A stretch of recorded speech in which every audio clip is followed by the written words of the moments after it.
Coming up on MCTV this week, see how Monmouth College celebrated the 25th anniversary of the Americans with Disabilities Act and discover the fusion of dance styles brought together under one roof over the weekend. This week starts now.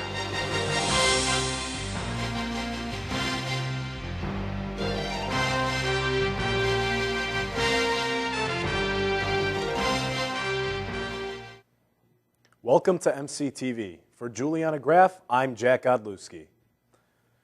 Last Friday, Monmouth celebrated the 25th anniversary of the Americans with Disabilities Acts being passed. Currently, there are about 80 to 90 students at the college that have some kind of disability. Monmouth College ADA officer Donna Roof talked about the accommodations students can get to help facilitate learning in college. Also, the audience could participate in activities that gave them a sense what students with disabilities experience in class, such as wearing headphones, gloves, and glasses covered with tape while trying to complete several quizzes. Currently dealing with it right? Because as we said, we can all age in. They learn some things, and you think about some things. So even if it's just a little kernel of information, at least we planted a seed, and maybe it'll grow into a tree. Disability Services is located on the second level of Poling Hall, or you can email them at tlc@monmouthcollege.edu. Last Saturday, the Monmouth community had a chance to move their bodies while having fun and socializing at the Contra Dance. Contra Dance is a fusion of English country dancing, square dancing, and lines with the energy of swing dancing. Monmouth College students, faculty, and staff, as well as members from the community, learned Contra Dance from Tom Hurlbut, a caller from Iowa City English Country Dancers. This event featured live music from the Lane Family Band from Western Illinois University. It's like perfect day, to have some stress relief dance.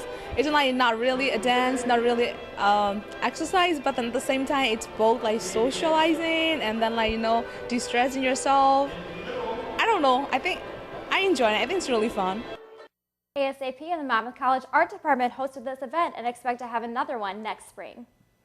Monmouth College's student organization, ASAP, hosted its yearly Monmouth's Got Talent Showcase at Dahl Chapel at 7 p.m.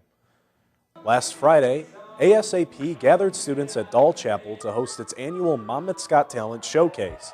Not only did the audience see various performances on stage, but they also got a chance to participate on the show by tweeting #MCGT2015 and having their tweets read during the show.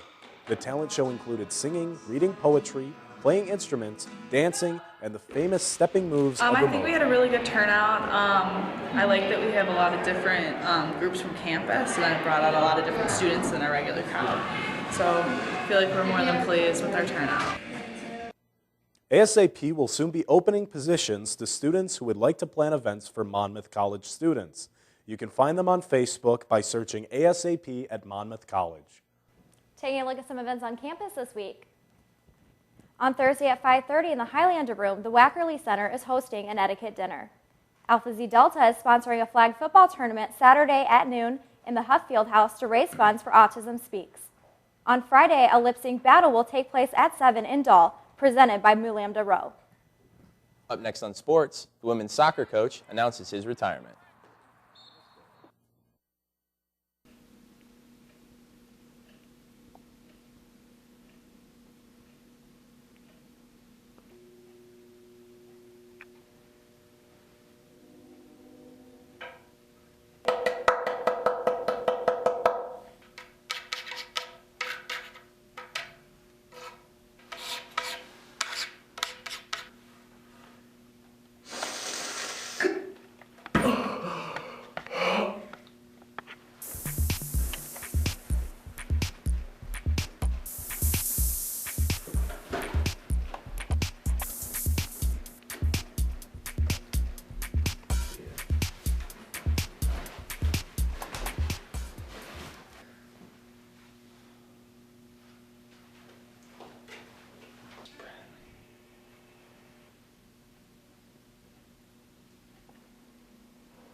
women's soccer coach, Barry McNamara, has decided to retire after 13 prolific seasons. After 13 years at the helm of the Fighting Scots women's soccer team, Coach Barry McNamara has decided to retire. McNamara led the Scots to 4 playoff appearances during his tenure and runner-up for the conference championship in 2012. I started coaching right after the 2002 season, so right around this time, exactly 13 years ago. My first team was the 2003 team. And then, we made the playoffs in 2005. That was awesome, and that was the first of 4 playoff teams. And those are kind of my favorite memories. The teams that made the playoffs were the really good memories.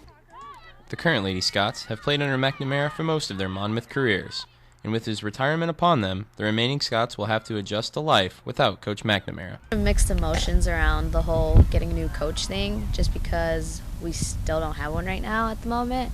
But at the same time, it's kind of cool because we're going to get a new opportunity for a new beginning. Several of the Lady Scots explain some of their favorite memories. Probably the Knox game this year. The game was really feisty, but he kept us cool, and when we would score goals, Fish would throw him snaps, and he would catch them like this.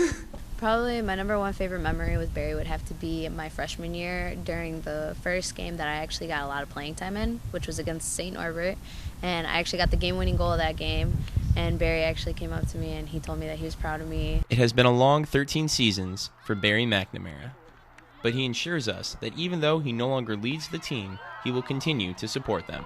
I've absolutely loved this. I'm not leaving Monmouth. I'm still working my regular job, so I'm going to be a big fan of the team and come out and watch and support them. And can't thank this group enough for everything that they did down the stretch and all the games they won and how hard they kept fighting.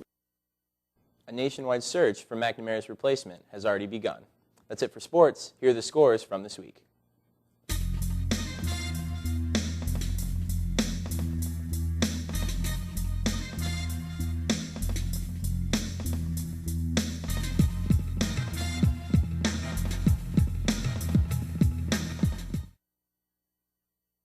For MCTV this week, I'm Tyler Berneisen. And I'm Jack Godlewski. Make sure you tune in next week for another new edition of MCTV This Week. And I'm Juliana Graff. You can also watch us on the web by going to monmouthcollege.edu/MCTV. See you next week.